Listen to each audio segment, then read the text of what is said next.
Recently we did a video on a very unusual gun that we had. It was about a Cart 22 conversion.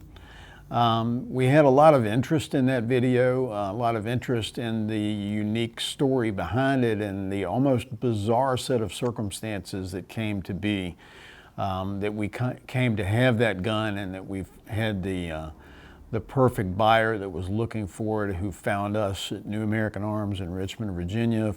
He traveled here from another state.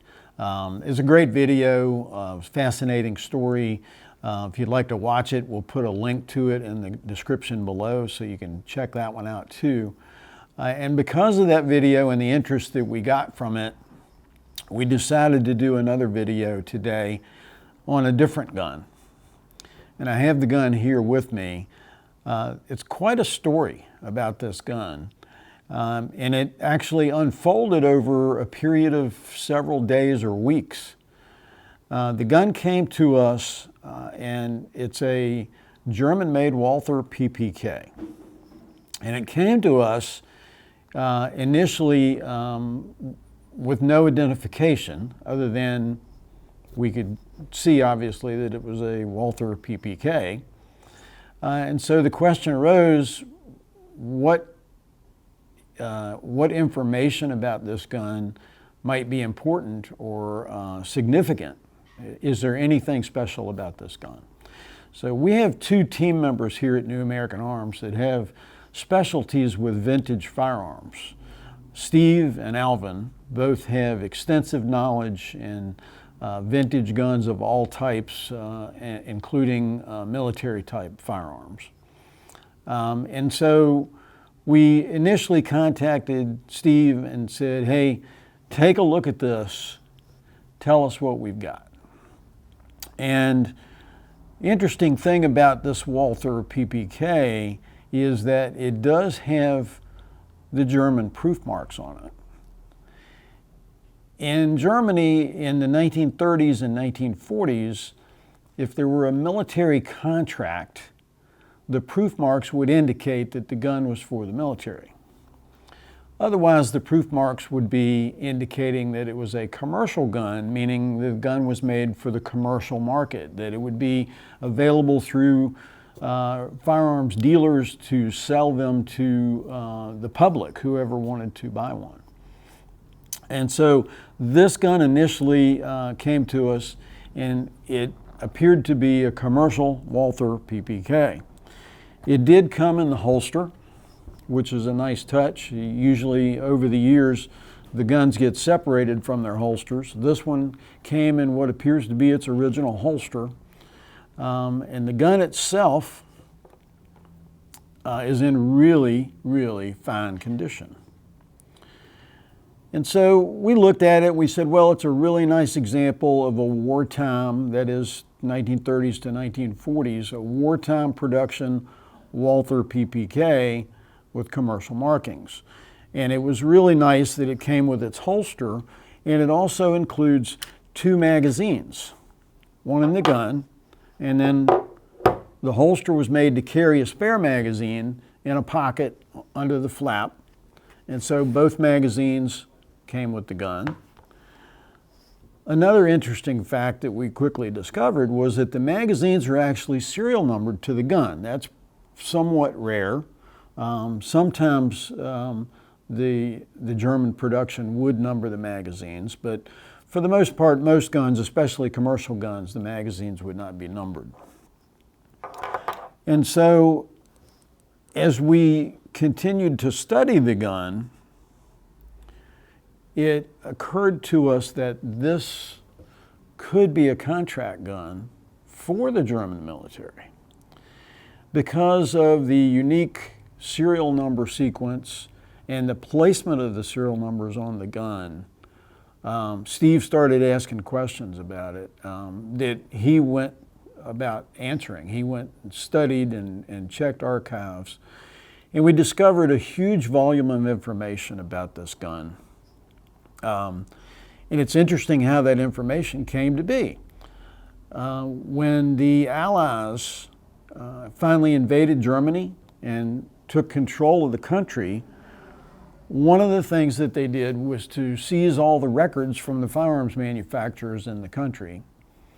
Those records, of course, were classified at the time, and they went into archives back in the United States. They were classified as secret documents. And then, according to government regulation, 50 years later, those documents could be released to the public. So in the 1990s, that information became available to the public, and many firearms collectors and enthusiasts then started accessing that data and analyzing it and compiling it in order to figure out certain manufacturing dates and certain purposes for guns, which guns were for whom, and that sort of thing. And so we started wondering if this gun might be a government contract that Walther had fulfilled. And so since it was still in question, we called in our second expert, Alvin, and he studied the gun, and his first conclusion was, yeah, it's a commercial gun. And the proof marks on the gun, which I don't know if you can see on camera or not, but there's one on the slide and one on the hood of the barrel here. Those are the proof marks that I'm talking about that indicate that it's a commercial gun. But where it gets interesting is in the serial number sequence. This particular gun has a K suffix on the serial number. And that in itself was an interesting fact. And so as we dug deeper and deeper into the records, we found that the Nazi SS had issued a contract for purchase to Walther for PPKs. And once we were able to determine the serial number sequence, we quickly realized that there were three main factors that pointed to this gun possibly being an SS gun. And so the first factor is the K suffix. The second factor is the fact that the serial number is also on the slide. It's marked on the frame and on the slide. That was unusual at the time. They normally did not number the slides. And the final fact was that the serial number was on the magazines. And I don't know if you'll be able to see this on camera, but each of these magazines is numbered number 1 and number 2 for the pair that came with the gun, and the serial number of the gun is on the spine of the magazine.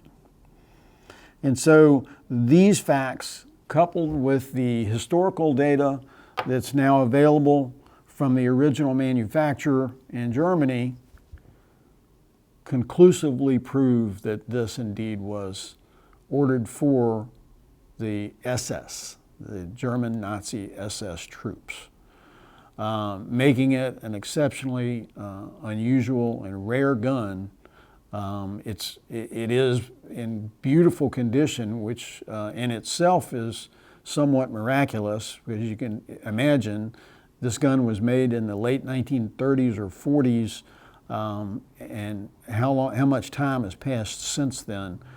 To remain in this condition is a pretty significant fact in itself, and the fact that it was in fact part of the Nazi SS contract makes it exceptionally rare.